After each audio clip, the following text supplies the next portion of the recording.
Hello అందరికీ welcome back to my channel. మరొక కొత్త రెసిపీతో మళ్ళీ మీ ముందుకు వస్తుంది. అదే జాక్ ఫ్రూట్ హల్వా అన్నమాట. సింపుల్గా టేస్టీగా నేను ఏ పద్ధతిలో చేసాను. వీడియోని ఎక్కడ స్కిప్ చేయకుండా చివరి దాకా చూడండి. ప్రాసెస్లోకి వెళ్దాం. జాక్ ఫ్రూట్ హల్వా, ఇవి డజన్నర జాక్ ఫ్రూట్స్ తీసుకున్నాను. ఈ జాక్ ఫ్రూట్ తోటి హల్వా చేస్తున్నాను అనమాట. విత్ జాక్ ఫ్రూటే కాదు, అందులోని గోధుమతో కలిపి జాక్ ఫ్రూట్ వేసి హల్వా సూపర్ టేస్టీగా ఉంటుంది. ఎలా చేయాలో చూద్దానండి. ఇప్పుడు నెక్స్ట్ ఒక మిక్సీ జార్ తీసుకొని మనం తీసుకున్నట్లో సగం జాక్ ఫ్రూట్ని యాడ్ చేసుకోవాలి. వేసుకున్న తర్వాత ఇందులోని పాలు పోసుకోవాలి. పచ్చిపాలైనా పర్లేదు, పోసుకొని ఇది మెత్తగా మిక్సీ పట్టుకోవాలన్నమాట. మనకి మిక్సీ పట్టుకున్న తర్వాత ఇలా వస్తుంది అన్నమాట. ఈ ప్యూరీ సరిపోతుంది మనకి. ఇది పాలు, జాక్ ఫ్రూట్, ఉత్తి జాక్ ఫ్రూట్ పాలు వేసాను, ఇంకేం యాడ్ చేయలేదు. ఇందులో షుగర్ ఏమి వేసుకోవద్దు, మనం అలాగే హల్వాలు వేస్తాం కాబట్టి అందుకే. ఇప్పుడు స్టవ్ వెలిగించుకుని ప్యాన్ పెట్టుకొని ఒక 2 స్పూన్స్ నెయ్యి యాడ్ చేసుకోవాలి. మనం అలాగే ఆల్రెడీ జాక్ ఫ్రూట్ మెత్త మిక్సీ పట్టి పక్కన పెట్టుకున్నాం కాబట్టి 2 స్పూన్స్ నెయ్యి యాడ్ చేసిన తర్వాత ఇప్పుడు నేను ఈ గ్లాస్ తోటి గ్లాసున్నర గోధుమకి యాడ్ చేసుకుంటున్నాను. నెయ్యి వేడెక్కింది, వేసేయడమే. ఇంకో అర గ్లాస్ వేస్తున్నాను. దీన్ని కొంచెం సిమ్లో పెట్టుకొని నూకంతా మంచి రంగు వచ్చేదాకా వేపుకోవాలి. మంచిగా కలర్ రావాలన్నమాట గోధుమ నూకంతా. నేను ఆశీర్వాద్ గోధుమ నూక తీసుకున్నాను. ప్యాకెట్లో నూక అయితేనే బాగుంటుంది అన్నమాట. ఇది మంచి రంగు వచ్చిన తర్వాత అవి తీసి దీన్ని పక్కన పెట్టుకుందాం. కలర్లోని రవ్వ వేగితే సరిపోతుంది, ఇంతకంటే వేగన అవసరం లేదు. ఈ కలర్ సరిపోతుంది. మంచి లైట్ గోల్డెన్ కలర్లో వచ్చింది కదా. ఇప్పుడు రవ్వని తీసి పక్కన పెట్టేసుకోవడమే. ఇప్పుడు సేమ్ అదే ప్యాన్లోని మనం ఏం చేయాలంటే వాటర్ యాడ్ చేయాలి. ఇప్పుడు ఏ గ్లాస్ తోటి రవ్వ తీసుకున్నామో అదే గ్లాస్కి 2 గ్లాసులు అన్నమాట. ఒక గ్లాస్ రవ్వ అయితే 2 గ్లాసులు వాటర్ పోసుకోవాలి. అలా నేను 4 గ్లాసెస్ వాటర్ వేసుకున్నాను.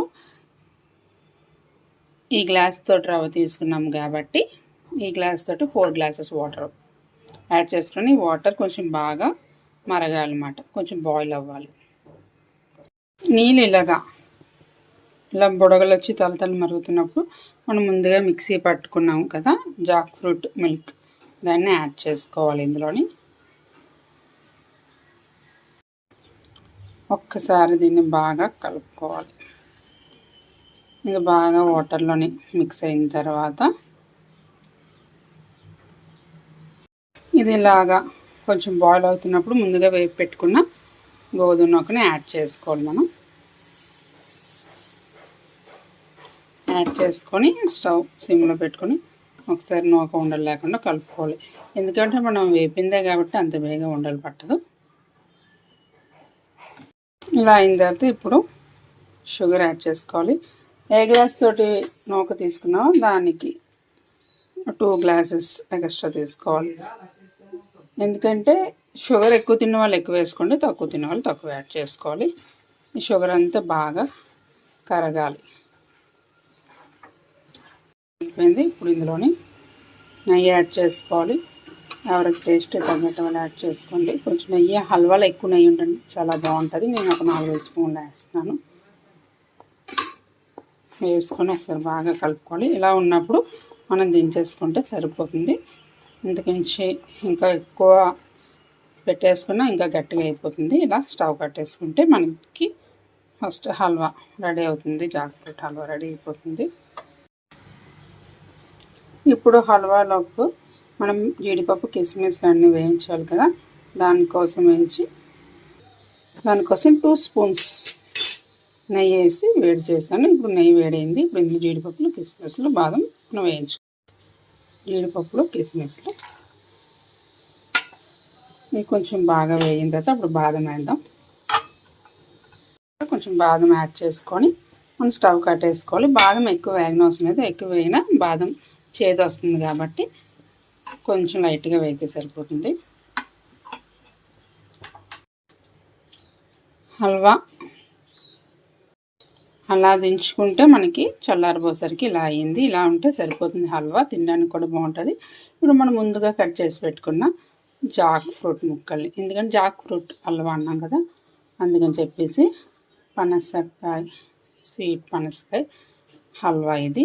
కొంచెం అదే అన్ని ముక్కలు ఇందులో కలిసి తింటే చాలా బాగుంటుంది ఉత్తిగా తినేకంటే, అందుకని చెప్పేసి ఇప్పుడు ముందుగా మనం వేయించి పెట్టుకున్న నేతితోటి జీడిపప్పులు, కిస్మిస్, బాదం అన్నిటిని మొత్తం ఇందులో యాడ్ చేసుకోవాలి. కొంచెం పైన గార్నిష్ కొంచెం ఒకసారి బాగా కలుపుకోవాలి. ఇందులోనే యాలకులు కూడా వేయకూడదు, ఎందుకంటే జాక్ ఫ్రూట్ మొత్తం టేస్ట్ అంతా యాలకులు ఇదైపోతుంది, అందుకని యాలకులు వేయట్లేదు. ఉత్తి జాక్ ఫ్రూట్ టేస్ట్ తెలియడం కోసం నేను వేస్తాను. మీకు కలర్ సరిపోతే మనకి ఎల్లో ఫుడ్ కలర్ ఉంటుంది కదా, అది చిన్నది యాడ్ చేసుకున్నా చాలా టేస్టీగా ఉంటుంది. లేదు జాక్ ఫ్రూట్ ఫ్లేవర్ తోటి తినాలనుకుంటే ఇంకేం చేయకుండా ఇలా చేసుకోండి. ఇప్పుడు మనం సర్వ్ చేసుకోవాలి. ఫైనల్గా మంచి సర్వింగ్ బౌల్లోని జాక్ ఫ్రూట్ హల్వా మనం సర్వ్ చేసుకుని అనుకోండి, తినడానికి చాలా టేస్టీగా ఉంటుంది అన్నమాట ఈ హల్వా. ఒకసారి మీరు కూడా ఈ పద్ధతిలోని ఈ హల్వాని ట్రై చేయండి, చాలా చాలా టేస్టీగా ఉంటుంది. ఇప్పుడు అంతా సీజన్ అలాగే దొరుకుతాయి కాబట్టి మనం జాక్ ఫ్రూట్ మీరు తెచ్చుకొని ఒకసారి మంచిగా కొంచెం స్వీట్గా ఉన్న జాక్ ఫ్రూట్ని తెచ్చుకొని మీరు టేస్ట్ చేయండి. హల్వా టేస్ట్ అయితే చాలా టేస్టీగా ఉంది. మనకి జాక్ ఫ్రూట్ ఫ్లేవర్ తెలుస్తూ మంచిగా అక్కడక్కడ తింటున్నప్పుడు మంచిగా మనకి ఆ ముక్కలు కూడా బాగా కట్ చేసి పీసెస్ వేసాం కదా, అవి కూడా మధ్యలో క్రంచీగా తగులుతూ కొంచెం గట్టిగా ఉన్న జాక్ ఫ్రూట్ని ముక్కల్ని పీసెస్ని తీసుకోండి. అప్పుడు మనకు చాలా బాగుంటుంది అన్నమాట హల్వా. మీరు కూడా ఈ రెసిపీని ఖచ్చితంగా ట్రై చేయండి ఇంట్లోని, సింపుల్గా ఈజీగా అయిపోద్ది. మీకు నచ్చింది అనుకుంటున్నాను. నచ్చితే వీడియోని తప్పకుండా లైక్ చేయండి. ఫస్ట్ టైం నా ఛానల్ చూస్తున్న ఛానల్ సబ్స్క్రైబ్ చేయండి. మరొక కొత్త రెసిపీతో మళ్ళీ మేము ముందుకుంటాం. అంతవరకు బాయ్.